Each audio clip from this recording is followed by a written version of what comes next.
taking over. Sorry for the technical glitch. Technology always somehow beats us. We have to conquer it, but over time. Right now, welcome to this wonderful webinar, which is going to be, I promise, which will be phenomenal, because I know Professor Patricia, when she came last time, she had almost mesmerized everybody.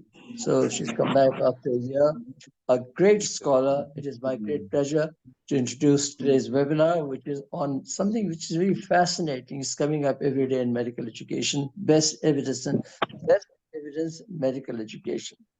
And of course, Patricia Magdalena is a PhD. She's a professor at School of Medicine in the University of Lisbon, head of medical education, Institute for Evidence-Based Health. She's former president of the Association for Medical Education in Europe, which is people are familiar with.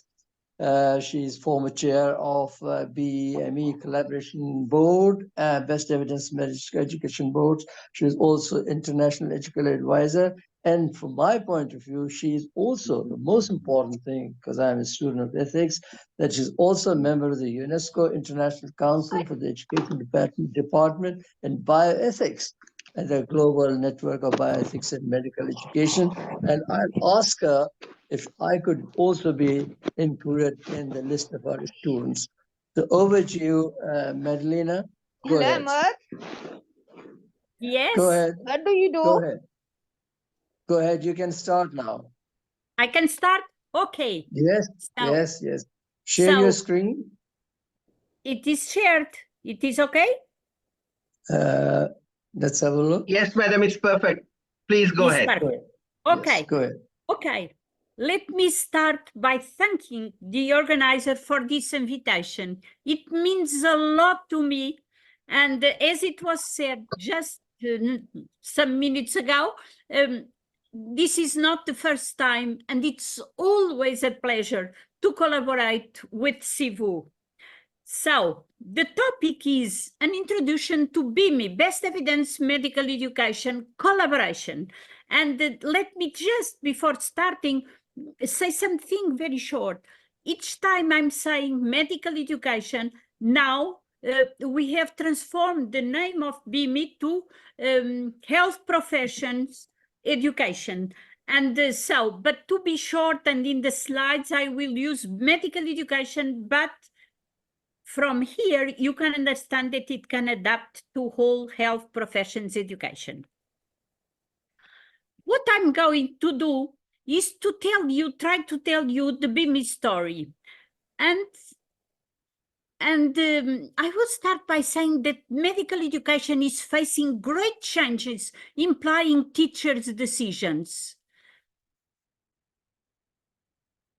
And then to face something is wrong with my internet. Now it's my side. Sorry. Decisions must be evidence-based, but the evidence is very difficult to find by the teachers. And the discussion around if BEME can be the answer and it's trustworthy is something that it's now accepted. Then I will tell you about the BEME process and key factors, key tips for a good systematic review, and then the final message. So with this story, we will start by a problem, the need for evidence and the difficulty to find it, then the solution through BEME, if it's trustworthy and possible to find evidence in education, and then some key factors for a good systematic review and message.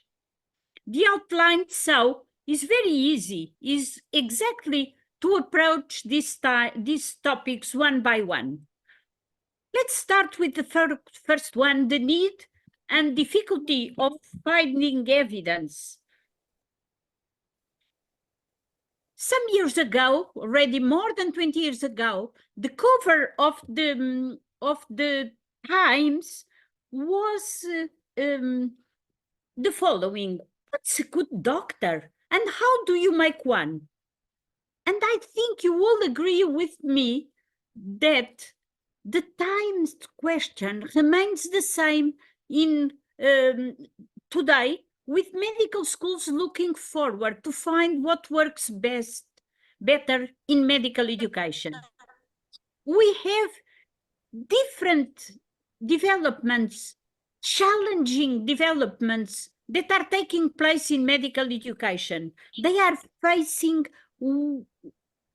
probably the most challenging and exciting times because of the complexity of undergoing developments with implications in healthcare.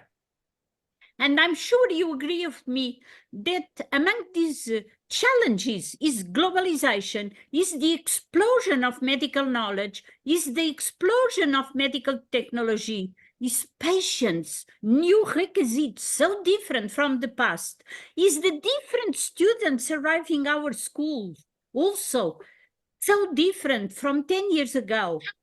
There is a need for social accountability in medical schools, and also the non-alignment of health and educational priorities, and also no stakeholders collaboration.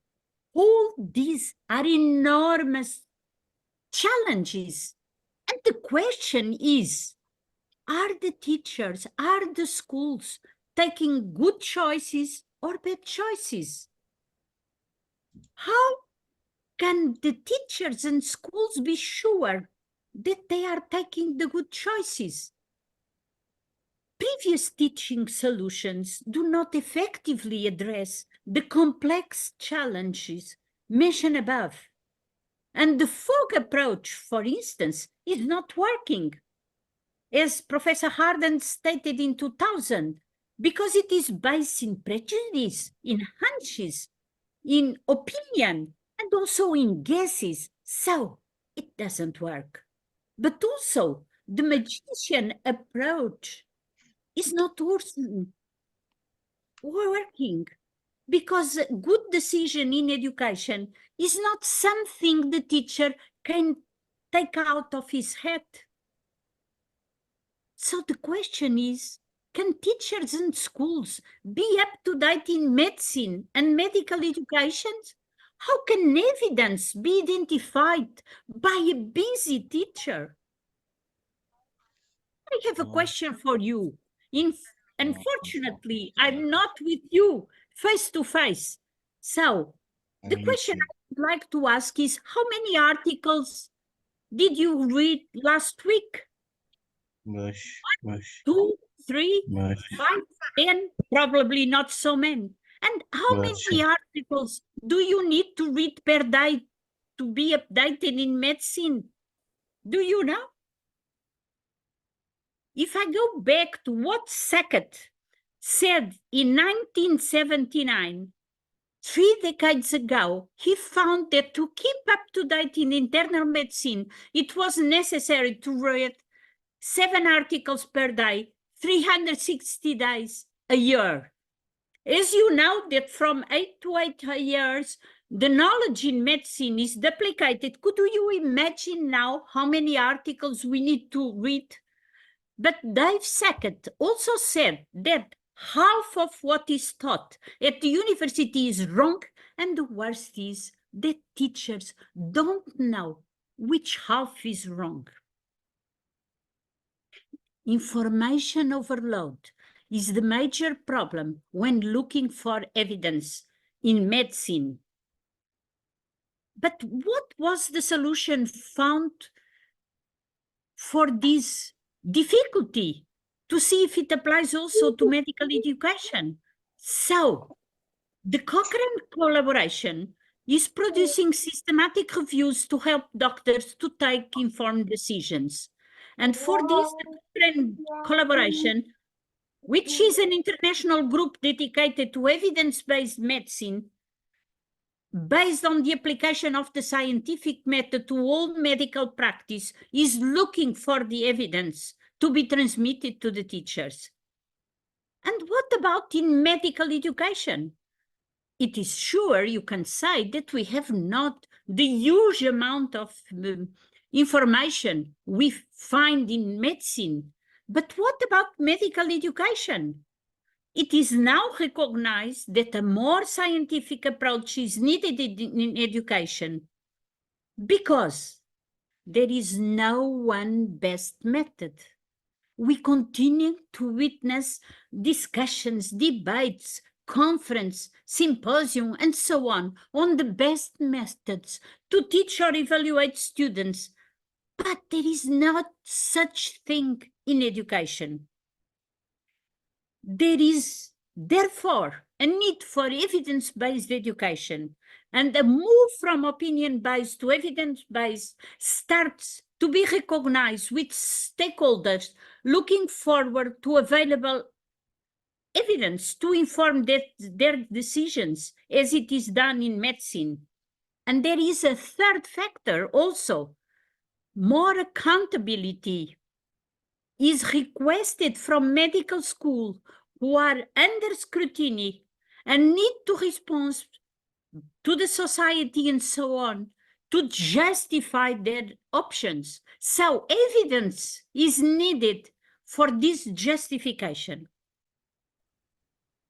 Let's move to part 2. Is evidence possible in education? We saw that it's absolutely crucial, but is it possible to have evidence in the social science?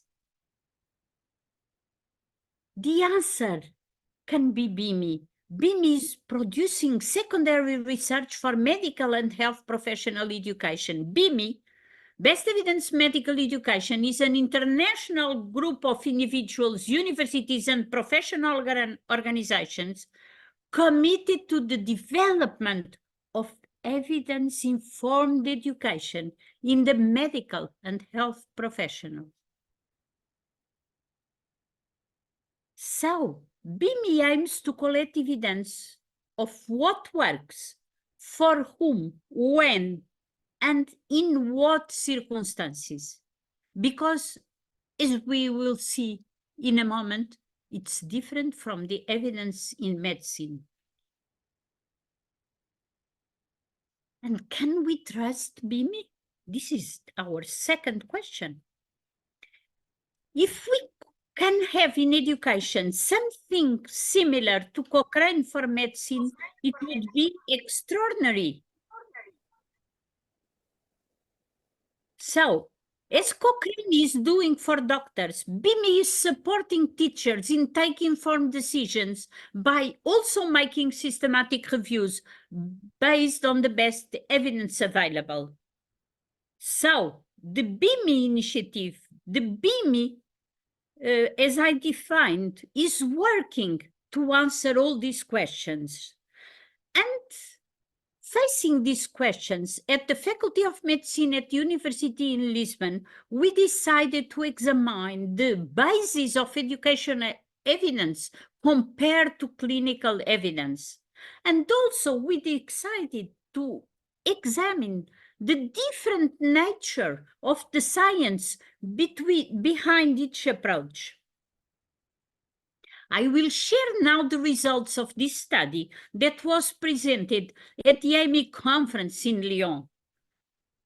And we present a paper, I present a paper with António Vaz Carneiro, a professor and the head of the CEM, Center for Evidence-Based Medicine at our faculty.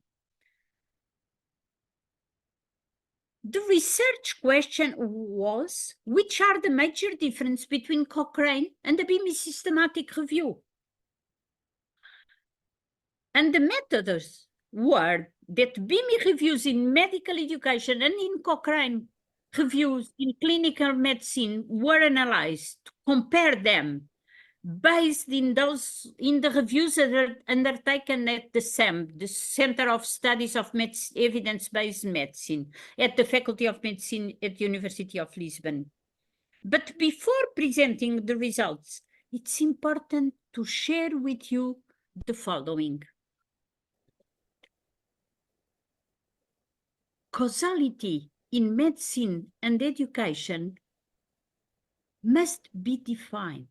A factor is a cause of an event if its operation increases the frequency of that event.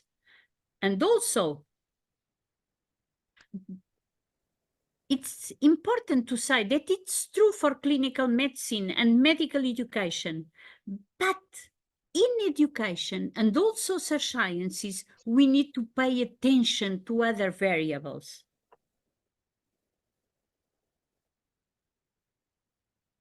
In medical education, we know that there is the independent variable, the cause, and then we have a result, which is the dependent variable. But as I said, other factors, the confounding variables, are there.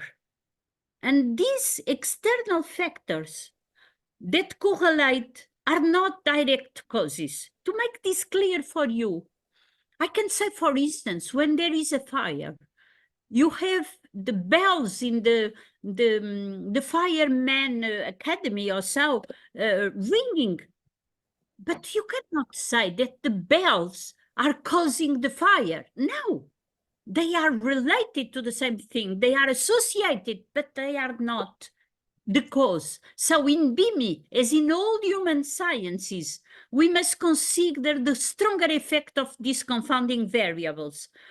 And as we say, they correlate, but they are not a cause. The common steps in evidence in clinical medicine and in medical education is the following. In both approaches, we ask relevant questions, we search, select primary studies, critical coding and evaluation of primary studies, synthesis of evidence, and implications for practice. But about the major difference, research questions are more complex in BEME reviews. In BEME, there are no standard guidelines for all studies, as in Cochrane. In Cochrane, a statement can be made, when in BEME, it made just a recommendation. The conclusion from our study was that both approaches are similar in terms of methodology. The difference are perhaps more a matter of degree than the existence of fundamental evidence. And in both approaches, and this is very important, the decision-making process should be supported by a hierarchy of evidence, but evidence alone is never sufficient for sound practice.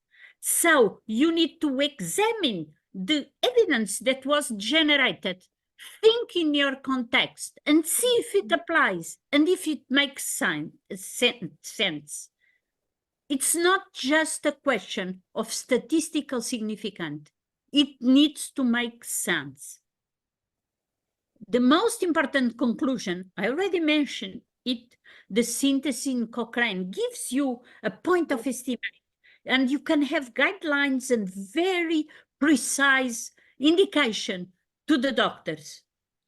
BEME shows what works, for whom, in which circumstances, but you cannot generalize without examining the evidence.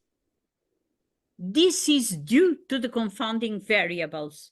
And this is why in medical education, instead of saying evidence-based medical education, we say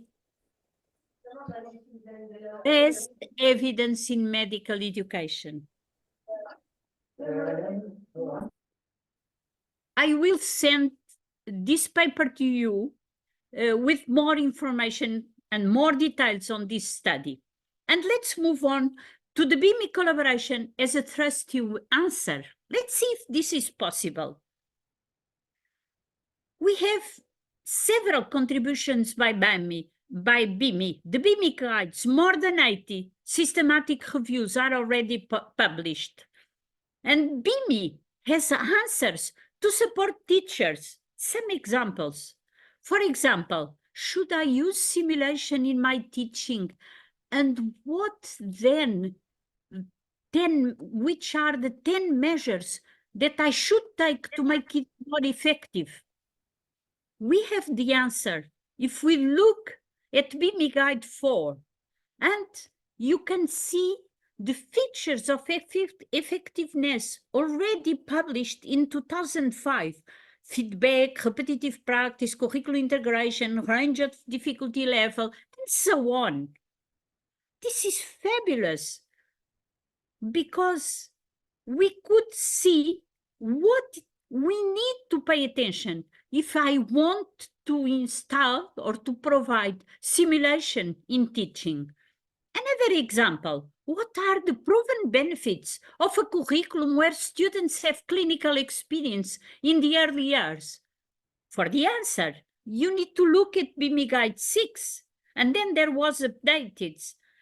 And what it was said is that early clinical experience helps medical students socialize to their chosen profession.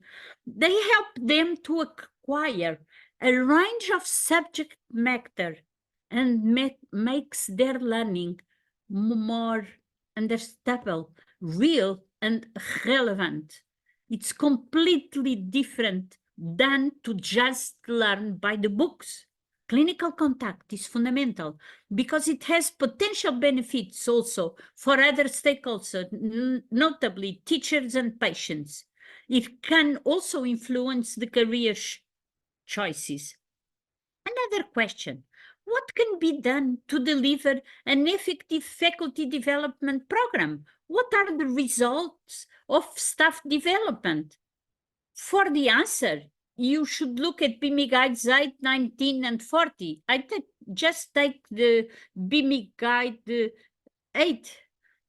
The results with faculty developments is high satisfaction, changes in attitudes and in teacher behavior, and few changes, unfortunately, for the moment, at the organizational practice and student learning. And features of effectiveness, you need to provide experiential learning, feedback, peer and colleagues, relationships, and well-designed interventions. This was from 2006.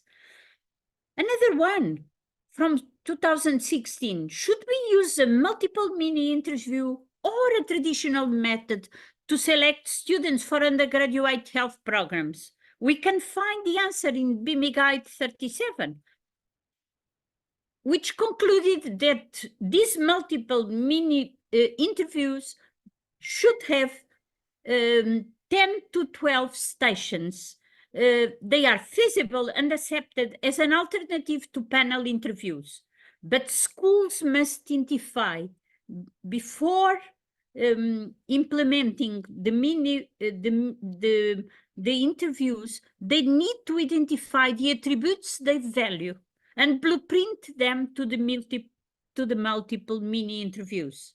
But they need also to be attentive to the fact that certain groups do appear to perform worse on these multiple mini interviews. Why? Because they need to practice in advance and need to be familiar to that method. So minority groups need some further work. These were just some examples. More questions and answers are available at the more than 80 BEME guides available.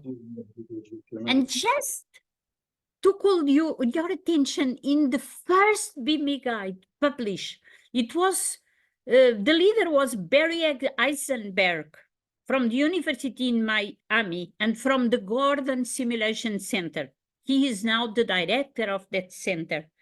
And could you believe that some years ago, I don't know, 2 or 3 years ago, it was one of the papers more downloaded in medical education. So sometimes we need to think, oh, 15 years is too much. I'm not looking to that paper. Not at all. Some literature is fundamental and continuing to be very helpful. BEME is really the leader in medical education secondary research.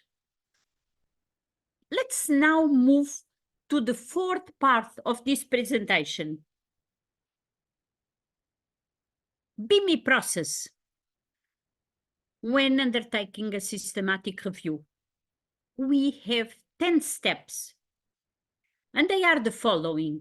So, the first one is to select a topic, then forming a review group, or they can be, these two can be reversed, the order. You can then form a group and then with the others of your group to select the topic. No problem. But then you have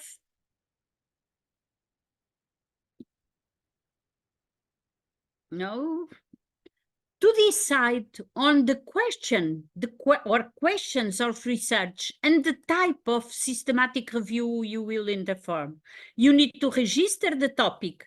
Then, in the past, it was compulsory to present to BEME in advance a protocol and a progress reporting.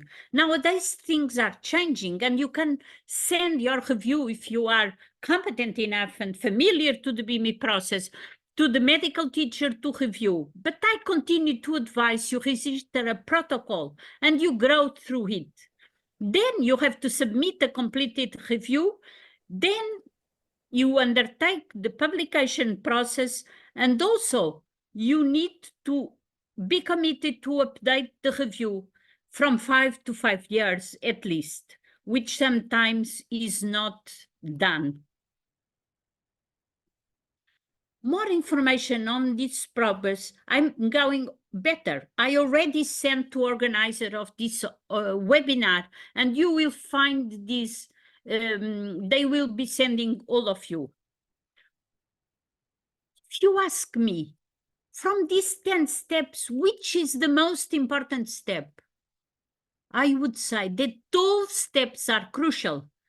Of course, the central ones probably concern the protocol, the process itself, but all is needed, because if you start with a bad question, there is no possibility of having a good systematic review. Or if you ended, as we will see, without responding to your question, you also have just a poor systematic review. So all are crucial.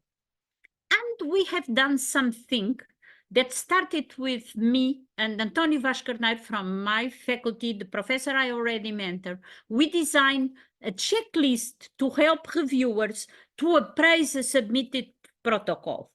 But then we decided to send this checklist in advance to all authors of BEME systematic review as soon as they register a topic, to help them to design the protocol, or even when the protocol is no more requested, to design their review. So with the checklist, they have all the questions, all the points the reviewers will be looking when a systematic review is presented. The checklist, I just show you the cover sheet with the checklist as 12 sections, this one on the right, and I will go through them, examining each section, or at least some of them, depending on the time. Let me just section what I have. Yes, still some time. So, the points, the sections of the cover sheet are the following. So the information in the cover sheet, background of the research, the systematic review, questions, objectives, keywords, search, sources and strategy, a scoping review, study selection criteria, procedure for extracting data, synthesis of extracting data, project timetable, and information on funding and or conflict of interest. These 12 sections, just to let you know, or to show you the aspect of the cover sheet that in fact now has been revised, and I will send you by email, and the options are not yes or no, because sometimes the reviews, the final manuscript when presented, may have some information, but not enough. So we have now 3 options, yes, no, or partial, and we are obliged at the end of each section, there is a space for commentary to clarify to them what is not clear, or where the authors should still work to provide. We have, for instance, in terms of the background, you need to describe the educational issue under scrutiny. You you need to make the background easy to be understood, even with those that are not experts in systematic reviews or in the topic. We need to make literature search to identify other systematic reviews in the topic and so on. You can then go step by step in the material I'm going to send you. Review questions and objectives. For example, this is crucial because the review questions need to be well formulated with key components, population participants, activity under investigation, and outcomes. And they need to be two things. From one side, they need to be important, relevant, but in the other side, they have to be realistic, they have to be feasible, and so on. You will see the other items. Study selection criteria.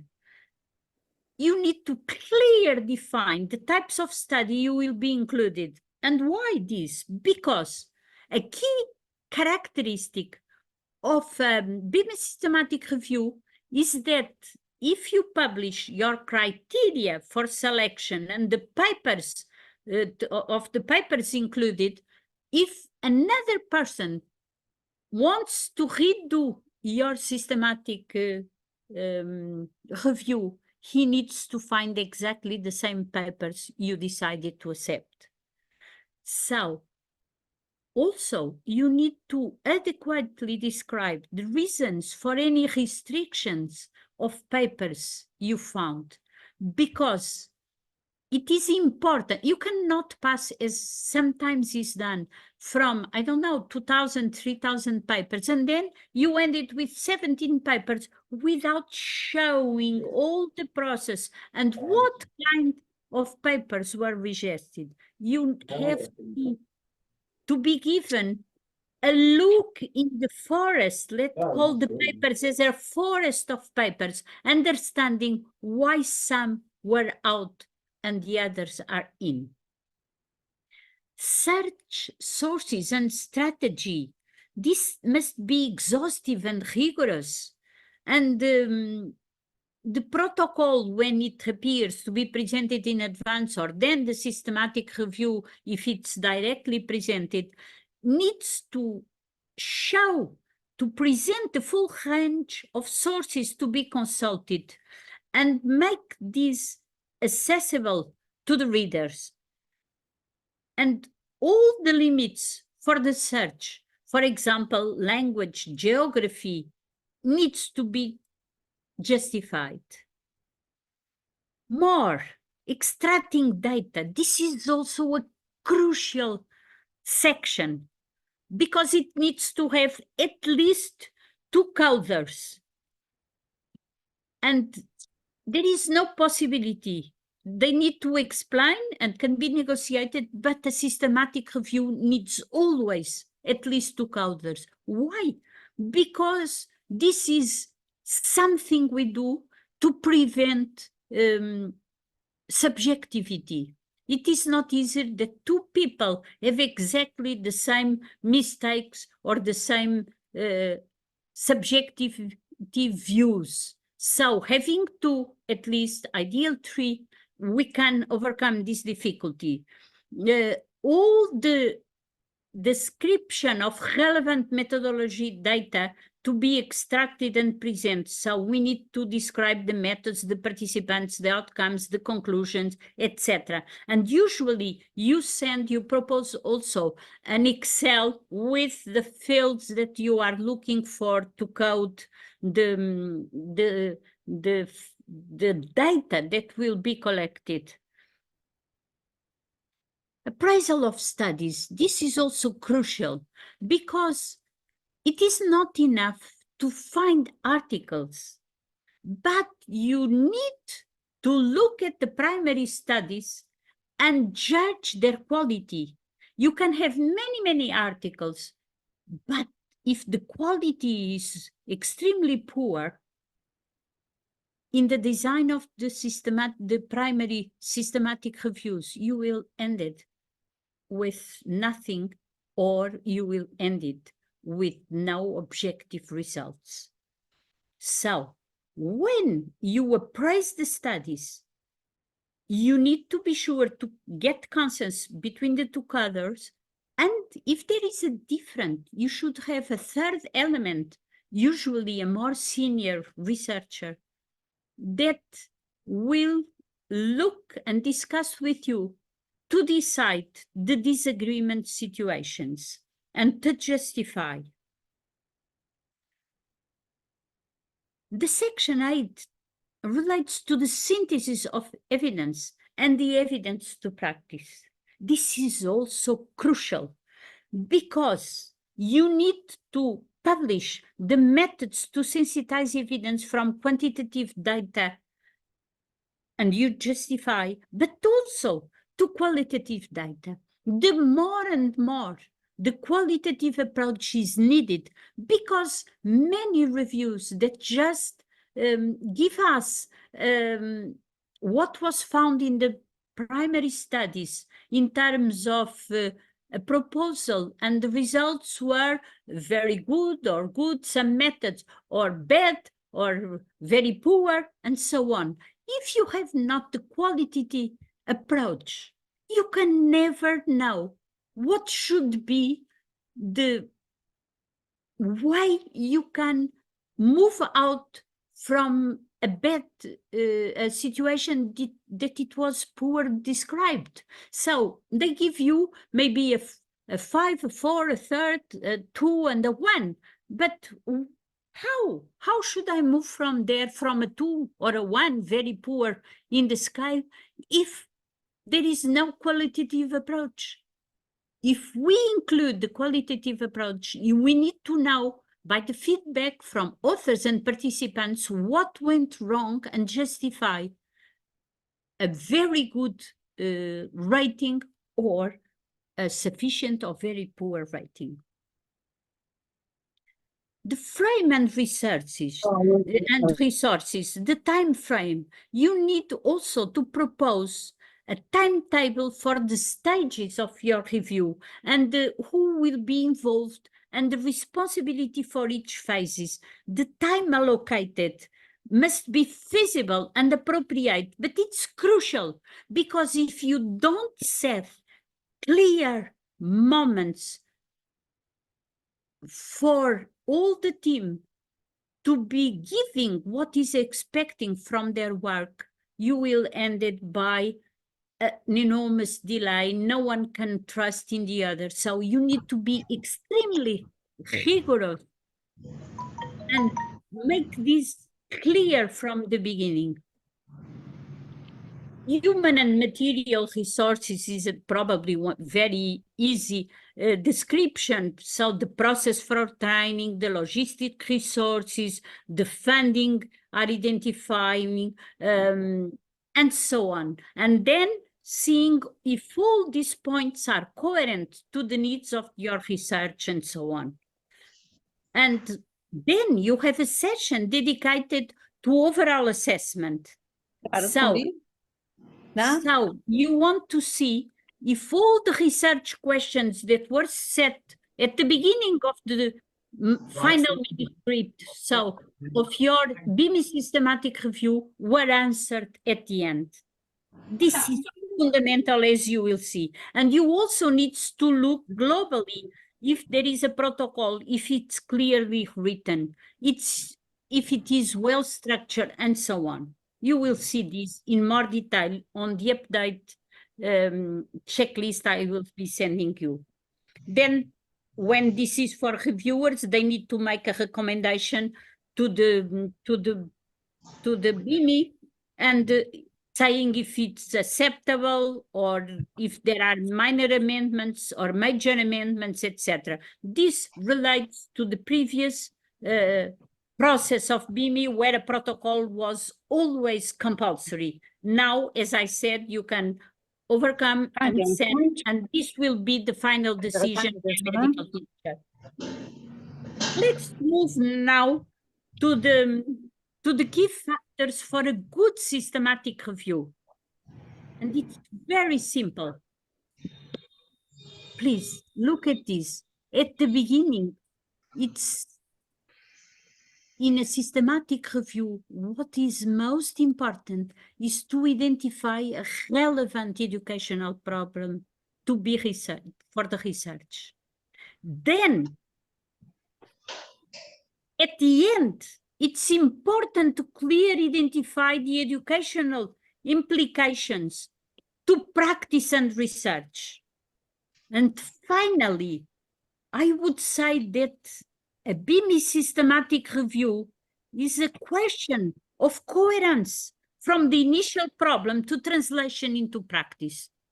By other words, I remember very well sometimes to receive questions that are completely not feasible, probably in terms of the work they imply, but also sometimes not appropriate because they are not identifying a relevant educational problem.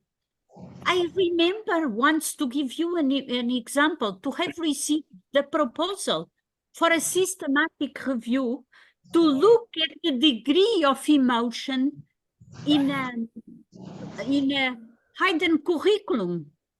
So, could you believe, if it's a hidden curriculum, how can I go to identify the degree of emotion of students' emotion in a hidden curriculum? So, you need to be very, very focused and clear, and you need to identify something that is relevant for the teachers, the educational problem that must give an answer and give some idea of how we should approach the problem. And then at the end, you cannot end a systematic review by saying just, oh, more studies are needed to complete this search because we need to see the applications for practice and research. This is not acceptable. And unfortunately, some BEME reviews are published in the past were weak in that terms. You really need to identify the clear educational implications to practice and research for each question and for each objective you have stated at the beginning of your review when you decided on what you want to search.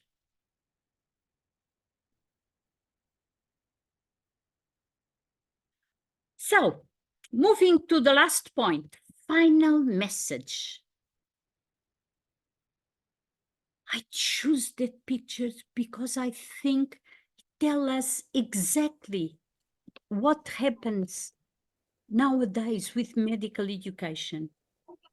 Healthcare is having profound difficulties, but medical education seems not to be hearing what healthcare is saying. So, medical education can no longer stay globally static with difficulty to encompass the tremendous changes in healthcare practice. Medical education should be attentive and see what is needed in healthcare. Selin لطفاً یکم کمش کن. Then, also, to be effective, the changes medical education will be proposing to health in education must be based on evidence. So, as I said from the beginning of my presentation today, a culture of evidence is needed. And as proposed by Professor Harden, already more than 20 years ago, in 1999, we need to move from opinion-based teaching to evidence-based teaching. This is crucial, fundamental, that a change is needed in medical and health professions education. And the big change is that from day one of undergraduation, we must treat our students in a different way. What I'm saying by a different way. Let me show what I found when in 2015 I discovered, when looking at the website of the EMSA General Assembly, I saw their website, and the big cross was over today's medical students. And I was puzzled. And then I saw below doctors of the future. So this means that training the doctors of tomorrow need to be different, and we need to make them immediately feel no more as students, as they are studying philosophy or mathematician or law or other things. No, we need to treat our doctors, our students, as doctors of the future. They have to carry this in their shoulder. We need to give them responsibility. And all our training, considering students as future doctors, need to be based on evidence. And now, I wanted to share with you a quote from one of our major poets in Portugal. Fernando Pessoa stated that there is a time when it is necessary to abandon the used clothes which already have the shape of our body, and to forget our pets, which take us always to the same places. But he said more. This is the time to cross the river, and if we don't dare to do it, we will have stayed forever beneath ourselves. And this is dramatic. So it's time to cross the bridge based on two pillars: culture of evidence, BEME collaboration. From teacher based in opinion to teaching based in evidence. This is the invitation I leave to you today. BEME counts on you, on the future, because we cannot have only people writing systematic reviews. No, we need to have students and teachers motivated to disseminate this culture, the need for this culture of evidence. Because if not, if people are not sensitive to this message, they will never use the systematic reviews or other forms of evidence. BEME counts on you.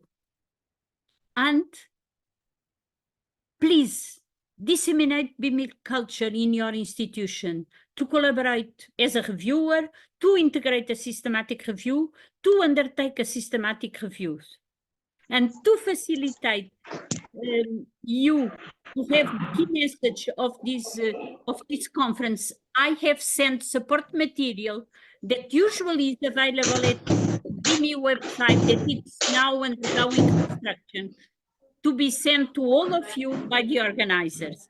So, to finalize, just a big thanks for your attention. For any doubt, you may contact me. It was a pleasure. Thank you. Thank you, Marilena. As always, mesmerizing, very, very invigorating, and so exciting to hear something which is absolutely close to our heart. I'll start the discussion for all the people. There are about 57, 58 participants from different countries. I bet there are more than 30 universities which are involved and listening to your message. So let me just start with this. Cochrane database, I remember it started some 25, 30 years ago. I had a friend who was an educator, also a clinician from Wales, South Wales. He once came over to a conference. He introduced us to that in 1998 or 99, and we've been using Cochrane database since then. This something that you mentioned, best evidence medical education, BEME, is something parallel, compatible, comparable, and I think it's progressive in nature. Can I have your comment on that? Yes, as I said, and I'm sure if you look to our practice, you agree that, for instance, you can have a study, a medical study with Cochrane saying to a certain disease, the solution is to give an aspirin to all patients twice a day and so on. Okay. Everyone knows the composition of aspirin. So if it was proven that there is better results for the patients under certain disease taking aspirin and they have an outcomes that was expected and it's good, okay, in some way it's easy. But if you go to BEME, to best evidence in medical education, you can have a systematic review looking on the effectiveness of having, for instance, in addition to a lecture, you have a practical session with students and using a video and so on. But the problem is that the results of the outcomes of this video and practical session are not the same if the lesson is given by me, by you, or by another one. Why? Because the teacher's charisma, the teacher capacity to separate the essential, the crucial from the accessory, the capacity for giving the students the idea of what this means in practice and so on, change everything.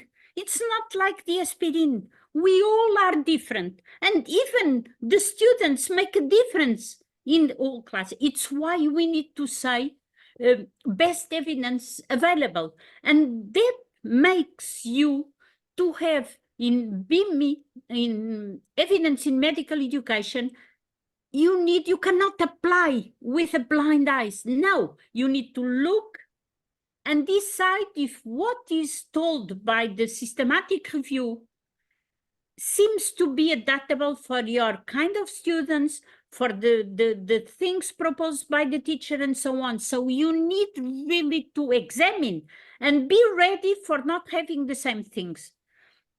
It's the problem of those confounding variables that are not aspirin variables.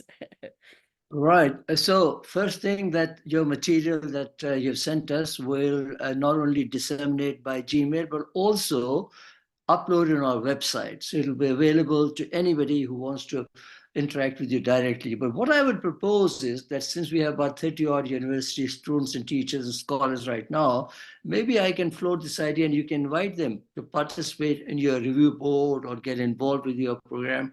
And because, you know, the developing countries have a major issue. To publish. First is the language. The second is to publish. The journals don't accept it. And the third is the methodology. You've given a very comprehensive stepwise guidelines. Would you like our participants to join it? And if you want to do that, how do they do it?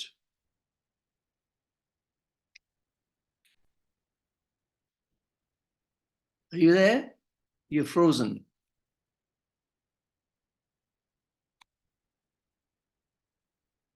Hello? Yes, sir. Okay. She is, I think, her internet may have caused a little issue, but maybe we can ask the audience to prepare their questions. Yeah. There was a question from, I think, a very interesting question. Saima Batul. Saima, perhaps we can start discussion. It's a very interesting thing. What would be the difference between a written systematic review and the one by an AI? Because chatbots are coming up with the reference articles. Now, this is a very, very burning issue at the moment. Any participant who would like to share their views on it? Anybody, please raise your hand, and otherwise we can discuss it on an open forum. My views are very simple. I feel that AI is there. We can use it whenever we can. We should use it because technology has to be harnessed. Otherwise, you'll be left behind. The problem with the chat GPT, and we had a wonderful webinar conducted by Amir Abbas only a few weeks back, there are many ethical issues which are cropping up. And this was also a webinar that one of our colleagues, Hasnain Zafar from Malaysia, conducted. That major issue with the AI chat GPT, and if you use that material, is that it will be detected. It's like, in a way, a plagiarism of a high-tech style. And there are tools available where it can be detected. What I do is, and I'll tell you from principle, because I'm writing at the moment a lot of things, particularly encyclopedia, that I will prompt the chat GPT to give me ideas on a particular topic, because it has a lot of database and everything. For example, if I want to get something about the best evidence medical education, I just raise a few questions. These are the questions I'm raising. Can you give me the answers? But I will not use it verbatim. I will modify it, change it, paraphrase it, get the concept, get the references from my sources, which could be Google Scholar or PubMed Center or Cochrane Database or what have you. But yes, you can use it as long as you're not using it like verbatim, because that could be a problem. I think there is this Patricia, I think she is still, anyway, there's a suggestion from somebody here. There are different messages which are cropping up. So ChatGPT, there's Mona is saying that ChatGPT is good for brainstorming, but not for writing a manuscript. Absolutely right. Absolutely right. Because if you Hello? I'm under a big storm and there was a cut in electricity. So it took me time to be back. Sorry. Are you back, Madalena? Yes, yes. Did you see Okay. me? Now, No, I wait. can't. Now, I now, can't see now. you. Yes, Now. yes, yes. So The yeah. electricity was cut unexpected. Okay. I mean, can you believe it? Even in Portugal, the same thing is happening as it's happening in India, or Pakistan, or Iran. So there was Oh a my question. There was a question about the use of ChatGPT in writing an article or doing meta-analysis or systematic review. My answer was that you can use it to prompt and give you an idea, a creative thinking, as you might call it, but not use the material per se. What do you think? I think that we should, for sure, taking the profit with ChatGPT and all that artificial intelligence can give us. But as you say, we need to be aware that there are a primary work that you need to make and be sure that is perfect when selecting the studies, checking their quality in terms of primary study and so on. I think this work needs to be done and to be judged by the teachers to take then the conclusions and so on. But I also believe that you can then, when you have your results, maybe you can submit them to the ChatGPT and asking them to find the principal weaknesses, strengths, and so on, and then compare of what you have done. In fact, I'm helping the University of São Paulo to make a systematic review, and they sent me their material and all the results they have done. And I submit their results to the ChatGPT, and the way it is transformed in terms of more appropriate language, a better organization, I was fascinated. It was 10 seconds, but then I was back to check my Excel data and to see if not of my points in results are missing and if all the points they have sent in the conclusions were there. So in my case, what they have done, and I don't know if we go further because this is happened now, is to make the ChatGPT to transform a weak, let's say, communication, the way the Brazilians maybe, I'm not saying they speak back the English, but probably not so well as the way the ChatGPT transformed the text. So we are going to present this and to submit, but there is something you need to do is in the methods to put that after you have go through all the process I have explaining, so selection of studies, decided, assessing primary, extracting data, making the synthesis, identifying the results, and so on, you have submitted your results for a better language, a better way of expressing to ChatGPT.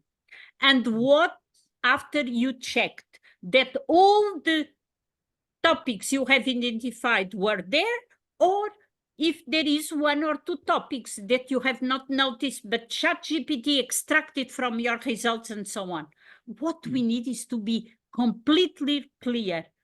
But I don't think that it could be not advisable to transform the quality of a language or a study if everything behind is perfect, if we can use the ChatGPT just to make them more easy to understand in terms of communication. But I would like to hear your opinions and maybe some participants, because this is something I have in my hands in this moment. I spoke with Professor Harden, and we are starting a discussion exactly. He had given, I was not there, I think, a fabulous conference to the future of medical schools based on artificial intelligence in APMEC conference. If you can access to this, it's marvelous. It's really marvelous. So he's always in front. Yeah, Professor Harden has always been. I'm also a student of Dundee. Of course, I did not know him then when I was studying medicine there, and he must have been somewhere in medical education. But of course, he's famous for Dundee, and we are proud to be associated with the University of Dundee. Yes. Now, coming back to the topic of today's discussion, there is a very interesting chat from a senior professor. I'll just read it. Professor Yadullah Zarizadeh. He says that one point that worries me is that there are a lot of evidences available and people are aware that those evidences are there and are useful, but they simply do what they please and do not pay attention to the evidence. Now, which means that's interesting, isn't it? Yeah. What do you think? And the quantity, as I said, and the quantity of useless even. Yes. I must say that looking at some of our reviews, we have this problem, always listing what is missing to do. What I think is, when you do a systematic review, it is so important to open a window and say, go in that direction. It seems to us that in this circumstance, in that time, with this kind of students and so on, this is a good answer, an effective answer. But you also need to close windows and to close doors and say, look, this and that did not function. Our questions of you cannot have an answer, so it doesn't seem. And usually the authors do not do this. What they do is to just say, oh, further studies are missing to approach this, and that. But what about the 5, 4, 3, 6, 7 questions and objectives at the beginning? You have to have one by one a statement saying, yes, it functioned, or now it had not functioned. And here I need to complement with a study on this to clarify this, and that. But it's not just to say further studies are missing. You know, Fantastic. That's a good answer, and I hope Yadullah Zarizadeh will perhaps interact with you if in the future, if necessary. Oh, Now, I have one more question. That you represent chair in UNESCO in the bioethics committee. Yeah. So what exactly is your role? Research or medical education? Medical education, and we are starting some projects also in research, and UNESCO is doing a lot. But what I contribute to a group of people, and they are there for many years, I just are there from the last maybe 3 or 4 years, and making presentations at the BEME conference with all team from UNESCO, and I'm approaching in depending on the topics, with my experience and knowledge and based on evidence and so on, depending on their questions. So each year we have had some key topics, and then 3 or 4 of us will comment to improve, or to say you should go by there or not by there, or what can we do more, and so on. So still a very, how can I say, it's a kind of having from different people, looking at what they are doing for many years to train there in several schools, because I think just thinking on India, they have more than 400 schools and so on. So what they make is to put these and their work and their programs under the eyes of other people to see if we can improve and so on, and discuss and other things. So I'll write to you in that connection, because there's a lot of work going on in my circle of friends on medical ethics, particularly in the developing countries, because the issues that, you know how things are. I mean, even today, I was talking to a friend across the world. They're holding a conference on international translateral developmental integrated ethical conference, including all clinical sciences and all basic sciences, very complex issues. And I think you're the right person who can advise them. I'll connect you to these people, and maybe you can advise them. Oh my God, I don't know, but I will try. Sometimes, you are surprised, and I really believe that if we have multiple sources giving from their profiles, their experience of life, and so on, they all have the different visions. And this is the most important, because, as we say again, medical education and all social sciences, we have so many confounding variables that different views are essential and crucial. Well, this platform, the one I mentioned, Vaz Carneiro, who is a fabulous professor of medicine and so on, he always said to me, Madalena, this is incredible. In the SEM, I make 20 or 30 systematic reviews in medicine, and only 1 or 2 or so in medical education, because I'm not saying that medicine is for sure much more complex. I'm not saying that it's easier, but the process of systematize primary research in medicine, as I told you with the example of the aspirin, is more clear than when you try to summarize the process with medical education, where each study goes in different direction, and every teacher is different, every student is different. I think part of the reason is that medical education is a relatively new field. If you look at the clinical sciences, they've been there for hundreds of years. Medical education came up in the last 25, 30 years. Yeah. Even as we talk today, there's a major conference going on in Pakistan College of Physicians and Surgeons, gathering a lot of people. I remember starting this process about 25, 30 years ago, when people used to object, and some other you used to criticize me that how can you call it not to be a teacher?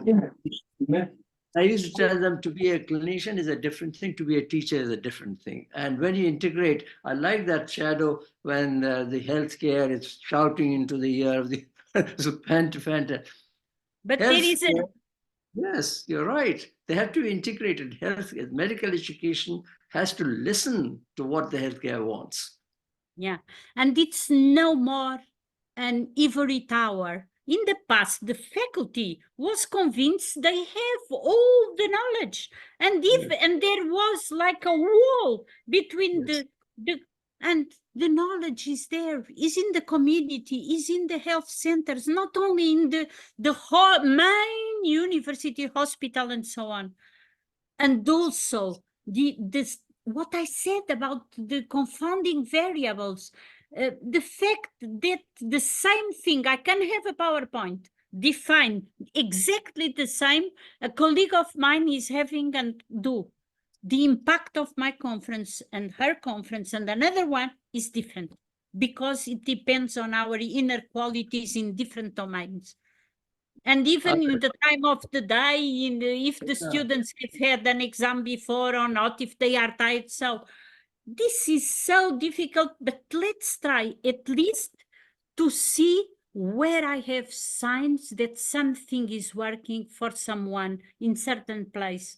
And what shall I try and examine to see if in my context it will work? Well, thank you so much. It was a marvelous discussion. We learned so much. And I think at the end, apart from complimenting you, I also want to compliment the poet that you mentioned. Crossing the bridge is the thing. You see, you can't keep wearing the old clothes or passing the old trend. You must change, must evolve with the time. That is what the life is all about. It's a dynamic activity. Life is biologically, physiologically, mechanically, chemically, and spiritually. Every day is changing. So you must change with the passage of time. Thank you. Yeah. Very, very Thank kind. You have to find another time during the year. We still have 6-8 months to go by the year, maybe in October, November, whenever you have time, please come back. We'll be honored to have you again as our guest. Oh, every time it's up to you to make me a sign. I'm always available in a day or another. And Thank you so much. also someone, if they want to come to Lisbon, the picture I sent is our bridge, is the largest bridge in Europe because the gap between opinion-based and evidence-based is so big that I choose that picture. Next time we take a cruise, we'll stop over in Portugal. Yeah, good. Good Thank idea. you. It will be my pleasure to take you for a sightseeing, for a lunch, and so on. Thank you so much, and God bless. We'll meet again. Thank you. Thank you. And if And you then- have the record, please send it to me, okay? Of course. I realized that I sent the papers to you for the participants. I forgot the checklist, so stupid. So I will add another one. Don't send You can. immediately. I will And send. we'll upload it on the web page and send it Okay, also. okay. But I will send it to, now I have lunch, but after lunch I will send it, okay? Whenever you. Thank you Okay. so much. Have a Thank you, decent. and bye-bye all Wonderful. participants. Thank you so much. Thank you, participants, and we'll meet again. Bye-bye. Sorry, I could not look at the questions. I can, if there I is think- some question, I can then look, or most because of you them- are summarizing. Yeah, You have summarizing. most of them are compliments. Everybody Oh, said good. So I'm going to look at them.